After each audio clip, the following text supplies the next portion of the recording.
Fanny Wegscheider, on a besoin de votre éclairage. Première question, on se demandait que représentait la consommation de crack en France. Fanny, on parle beaucoup de la région parisienne. Est-ce la seule zone où le crack est présent en France? Eh bien non, ce n'est pas la seule zone où il y a du crack, mais c'est celle où elle se concentre majoritairement. En fait, en France, la vente et donc la consommation sont localisées principalement dans les territoires d'outre-mer, la Martinique, la Guadeloupe, encore la Guyane.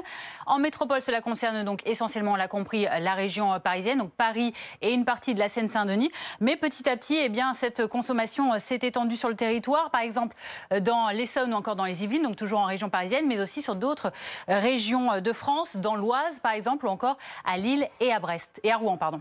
Et est-ce qu'on a une idée, Fanny, du profil des consommateurs de crack? Alors déjà, ils sont assez peu nombreux, rapportés à la population générale. En 2019, en France, ils étaient 43 000 usagers âgés de 15 à 64 ans, dont en Ile-de-France, 13 000 usagers environ.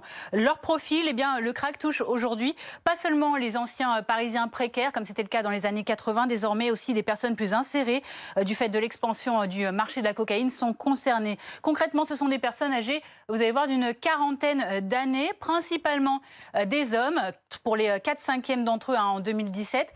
Les femmes, il s'agit essentiellement de travailleuses du sexe qui doivent donc se prostituer pour se procurer la drogue.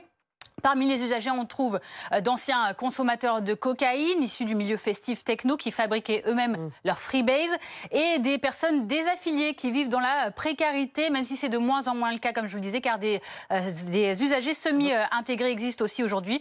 Des consommateurs qui sont aussi originaires des Caraïbes, surtout d'Europe de l'Est, des russophones qui ont commencé par des injections d'opiacés et à la marge, ces dernières années, on le voit de plus en plus, des migrants d'Afrique subsaharienne ou encore du Moyen-Orient.